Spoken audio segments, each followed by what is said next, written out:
Assalamualaikum warahmatullahi wabarakatuh. Baiklah, kami dari kelompok 1 Bimbingan dan Konseling akan mempresentasikan hasil makalah kami yang berjudul Konsep Dasar Bimbingan Konseling di Sekolah Dasar. Baik, yang pertama yaitu pengertian bimbingan dan konseling. Secara etimologi, bimbingan dan konseling terbagi menjadi dua kata. Yang pertama yaitu bimbingan dan yang kedua adalah konseling. Bimbingan menurut bahasa berarti menunjukkan jalan, mengatur, memberikan nasihat, dan memberikan petunjuk. Sedangkan secara istilah, bimbingan adalah bantuan yang diberikan oleh guru kepada siswa agar siswa yang dibimbing mencapai kemandirian dengan mempergunakan berbagai bahan melalui interaksi dan pemberian nasihat serta gagasan dalam suasana asuhan dan berdasarkan norma-norma yang berlaku. Yang kedua yaitu konseling. Konseling menurut bahasa berarti nasihat, anjuran, dan pembicaraan.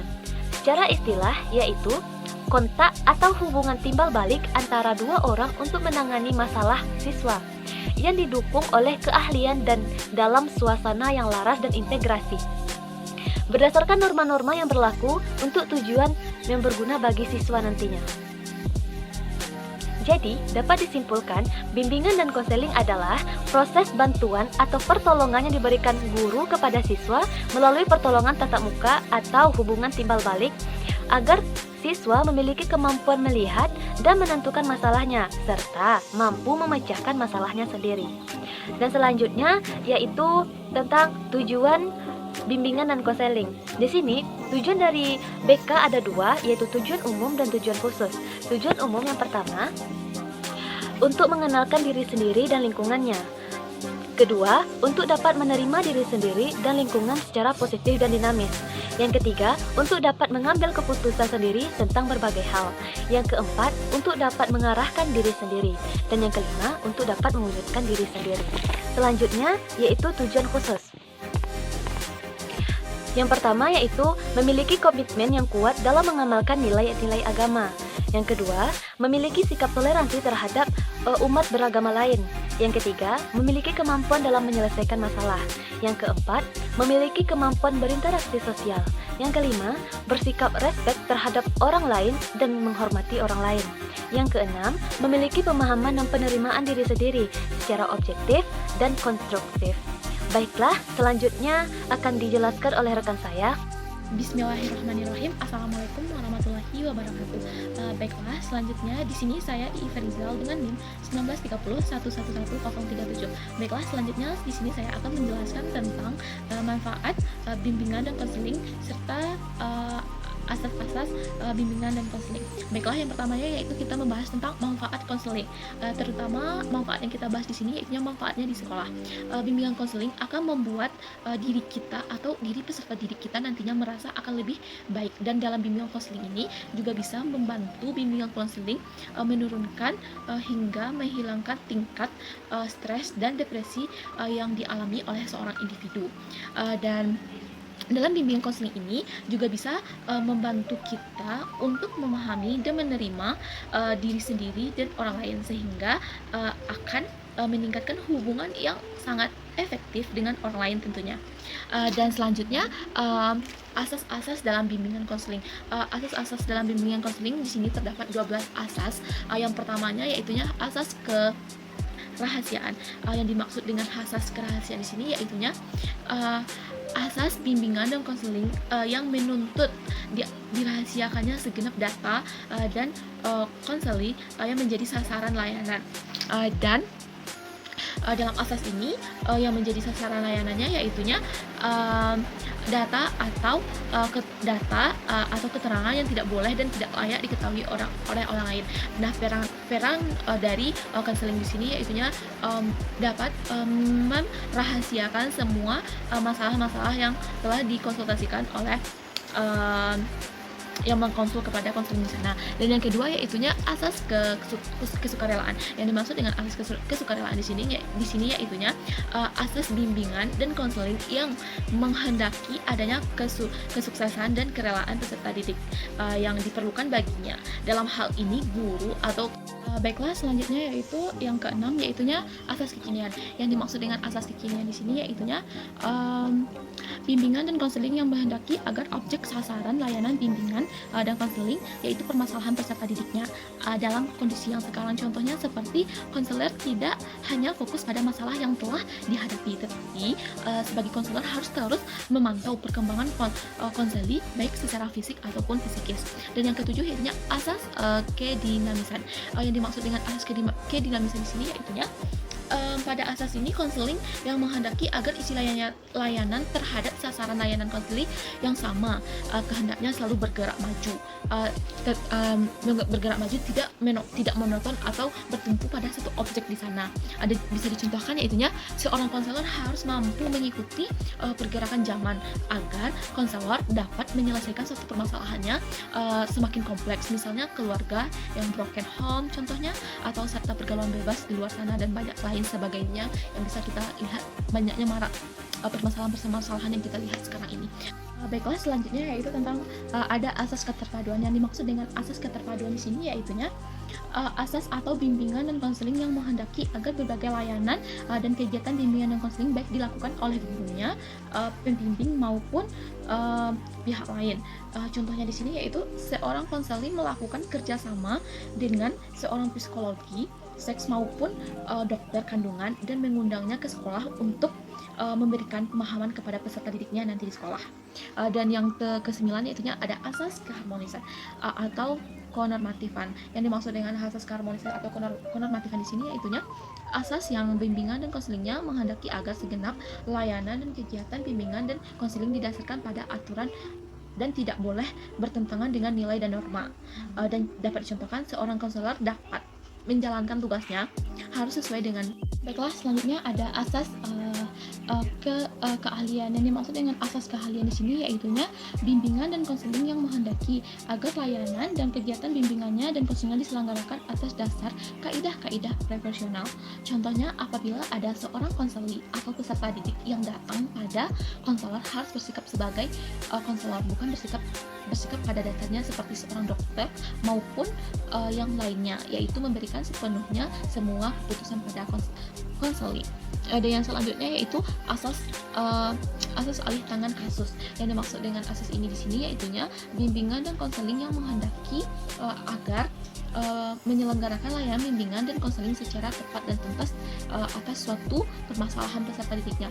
Dan yang terakhir yaitu ada asas Tutwuri Handayani. Yang dimaksud dengan asas Tutwuri Handayani di sini yaitu konseling menghendaki agar pelayanan bimbingan dan konseling secara keseluruhan menciptakan suasana, mengayomi, mengembangkan keteladanan dan memberikan rangsangan dan dorongan serta kesempatan yang seluas-luasnya. Contohnya seorang konselor harus menjadi guru teladan dan menyenangkan agar peserta didik atau konselor tidak takut menceritakan masalahnya kepada kita sebagai konselornya. Baiklah, selanjutnya akan dilanjutkan oleh rekan saya. Baik, untuk materi yang selanjutnya yaitu tentang prinsip-prinsip dan juga komponen-komponen dari BK. Kita mulai dulu dari prinsip-prinsip yang ada di BK. 1. Bimbingan harus berpusat kepada siswa atau individu yang dibimbingnya. Dan yang kedua, pemberian bantuan harus disesuaikan dengan kebutuhan siswa atau individu tersebut. Yang mana antara individu yang satu dengan yang lainnya itu berbeda, dan juga kebutuhan yang mereka butuhkan itu sangatlah berbeda. Oleh sebab itu, pembimbing harus memahami perbedaan dan kebutuhan yang dimiliki oleh siswa atau individu yang mereka bimbing. Dan prinsip yang ketiga, pembimbing atau bimbingan yang kita lakukan itu harus berkenaan langsung dengan sikap dan juga tingkah laku dari individu tersebut, yang mana bimbingan dan konseling diberikan kepada siswa atau individu tersebut dengan tujuan agar siswa tersebut bisa berubah ke arah yang lebih positif. Baik, untuk prinsip yang selanjutnya yaitu pelaksanaan bimbingan dan konseling ini dimulai dengan mengidentifikasi kebutuhan yang dirasakan oleh individu atau siswa yang kita bimbing. Baik, yang selanjutnya, upaya pemberian bantuan atau pelayanan BK dan konseling ini harus dilaksanakan secara fleksibel atau tidak kaku, yang mana tidak kaku maksudnya di sini yaitu kita menyesuaikan dengan kondisi atau keadaan ketika itu. Baik, prinsip yang selanjutnya yaitu tentang program bimbingan dan konseling harus dirumuskan sesuai dengan program pendidikan pembelajaran di SD atau madrasah yang bersangkutan. yang mana implementasi dari program bimbingan dan konseling harus dipimpin oleh orang yang memiliki keahlian dalam bidang bimbingan dan konseling, dan juga bekerja sama dengan pihak-pihak yang terkait seperti dokter, psikiater, dan yang lain-lainnya. Dan yang terakhir, untuk mengetahui hasil-hasil dari upaya pelayanan yang kita lakukan atau upaya bimbingan yang kita lakukan dari BK ini, harus diadakan penilaian atau evaluasi secara teratur dan berkesinambungan. Baik, yang selanjutnya yaitu kita akan membahas tentang komponen-komponen layanan bimbingan dan konseling. Yang pertama, untuk pelayanan dasar. Pelayanan dasar adalah proses pemberian bantuan kepada seluruh siswa melalui kegiatan penyiapan pengalaman terstruktur. Yang mana pengalaman terstruktur ini kita laksanakan secara klasikal atau berkelompok yang disajikan secara sistematis.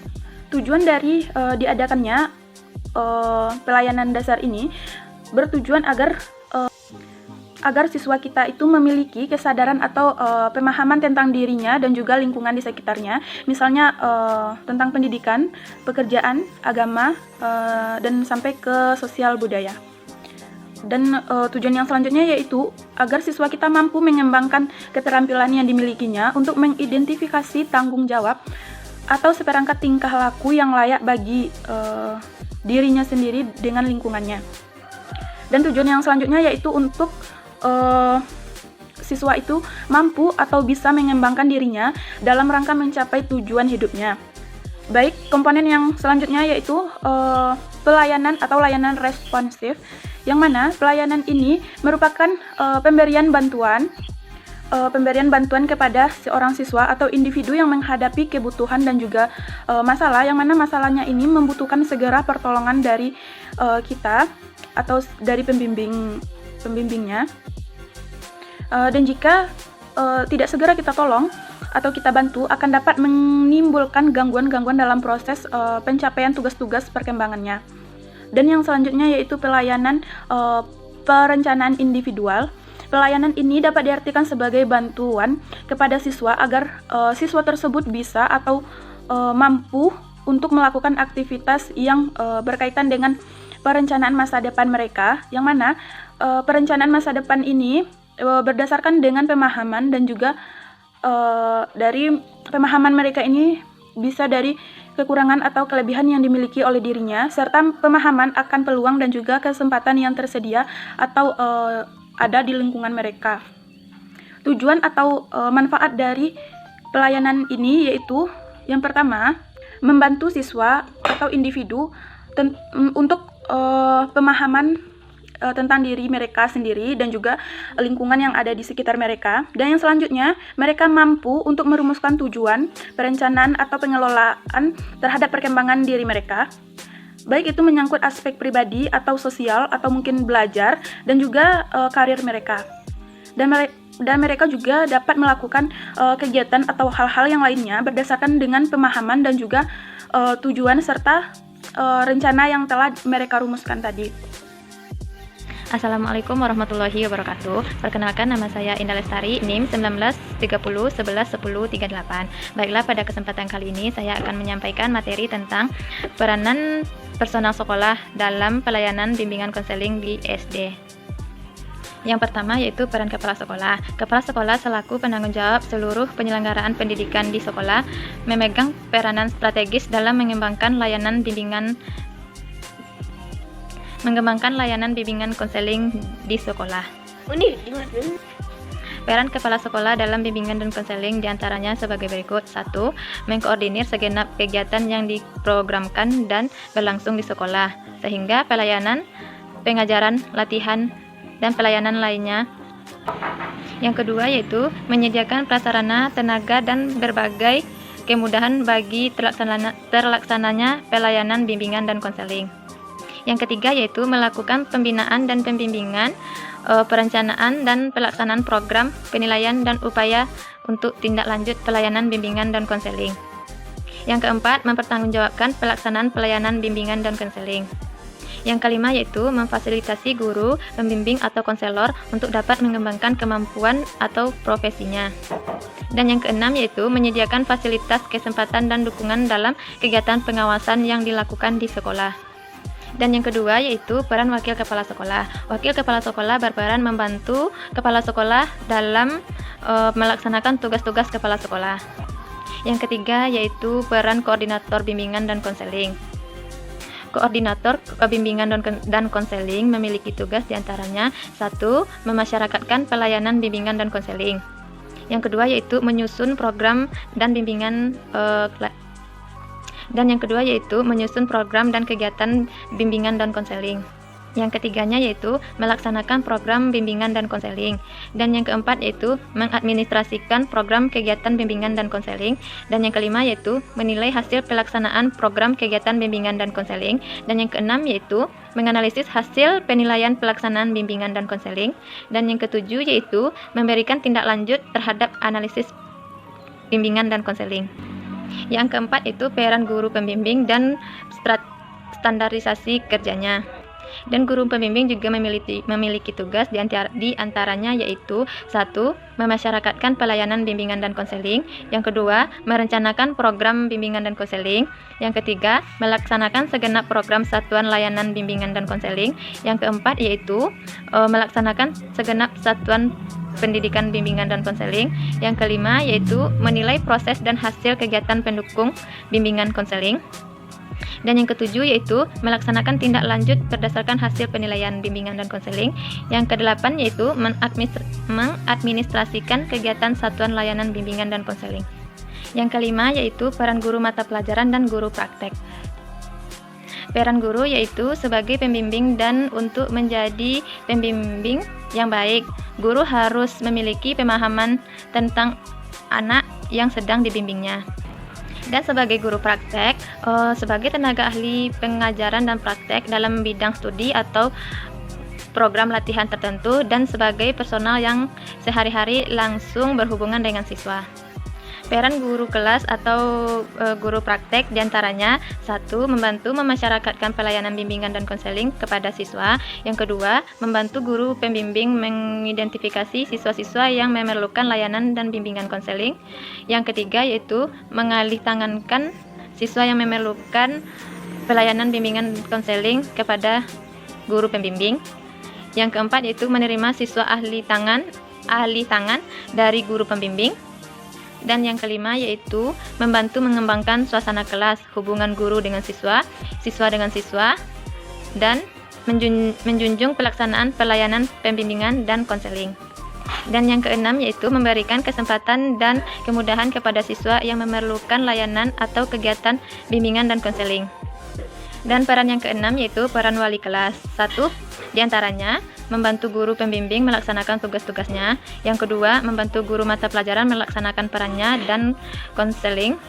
Yang ketiga yaitu membantu memberikan kesempatan dan kemudahan bagi siswa.